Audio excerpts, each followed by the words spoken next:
ধন্যবাদ এবং স্বাগত জানাচ্ছি আরেকটি ভিডিওতে। আজকে ভিডিওতে কথা বলবো সাইকোডাইনামিক থেরাপি কি অনলাইনে নেওয়া যায় কিনা। আমি আছি কাউন্সেলিং সাইকোলজিস্ট আশুজ্জামান রাজু। সাইকোডাইনামিক সাইকোথেরাপির যে বিভিন্ন রকম আছে বা কাউন্সেলিং বিভিন্ন ধরন আছে, তার একটি হলো সাইকোডাইনামিক থেরাপি। সাইকোডাইনামিক থেরাপির বিভিন্ন আবার ধরন রয়েছে, আপনারা জানেন।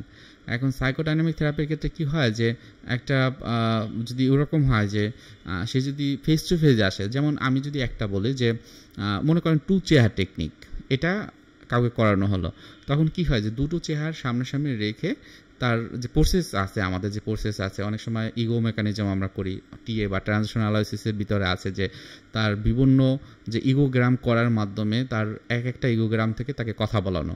এইটা যে আমরা যে কথাগুলো বলাই সেটা কিন্তু ফেস টু ফেস যেমন করা যায়, এটা কিন্তু অনলাইনেও করা যায়। কারণ আপনার এখানে চেয়ার থাকবে দুটো, আপনি যদি বাসাতে থাকেন তখন আপনার চেয়ার থাকবে দুটো, সো সেটা কিন্তু করা সম্ভব হয়। এখন প্রশ্ন জাগে যে সাইকোডাইনামিক থেরাপি কি অনলাইনে করলে কি ভালো হয় নাকি অফলাইনে? আমি বলবো আপনি যদি অফলাইনে আসতে পারেন সেটা তো ভালো, আর যদি না আসতে পারেন আপনারা অনলাইনে নিতে পারেন।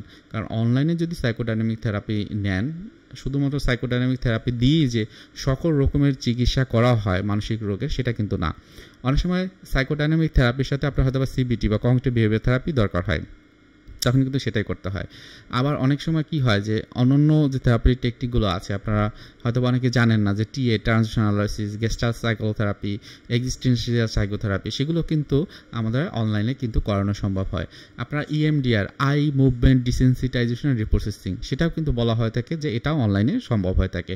সো যে কোনো রকমের মানসিক সমস্যার ক্ষেত্রে যে একটা ট্রিটমেন্টের মাধ্যমে সে ভালো হবে এটা কিন্তু কখনোই বলতে পারি না। আমরা একলেকটিক যে সাইকোথেরাপি সেটাও কিন্তু ব্যবহার করা হয়, অর্থাৎ একই ব্যক্তির উপরে বিভিন্ন রকমের সাইকোথেরাপিটিক বা কাউন্সিলিং যে অ্যাপ্রোচগুলো ব্যবহার করা হয়। একটি অ্যাপ্রোচের মাধ্যমে সম্পূর্ণটা যে ভালো করা সম্ভব হয় সেটা কিন্তু কখনোই সম্ভব না, বরং মাল্টিপল যে সাইকোথেরাপিক অ্যাপ্রোচের মাধ্যমেই কোনো একটা রোগের যে চিকিৎসা সেটা ভালো হয়। এই জন্যই যে বলা হয় যে আপনি যেই প্রফেশনের কাছে যাবেন তার এক্সপিরিয়েন্সটা খুবই ইম্পর্টেন্ট, সাথে সাথে সে কতটুকু যে তার স্কিল আছে সেটাও ইম্পর্টেন্ট। তো যার যত স্কিল থাকে সে কিন্তু তত বিভিন্ন রকমের সাইকোথেরাপিটিক যে টেকনিক বা অ্যাপ্রোচগুলো সে কিন্তু জানে। সো আপনাদের উদ্দেশ্যে বলা যে যারা সাইকোডাইনামিক থেরাপি সম্পর্কে জানেন তারাই হয়তো বা খোঁজেন যে অনলাইনে সাইকোডাইনামিক থেরাপি করা যায় কিনা।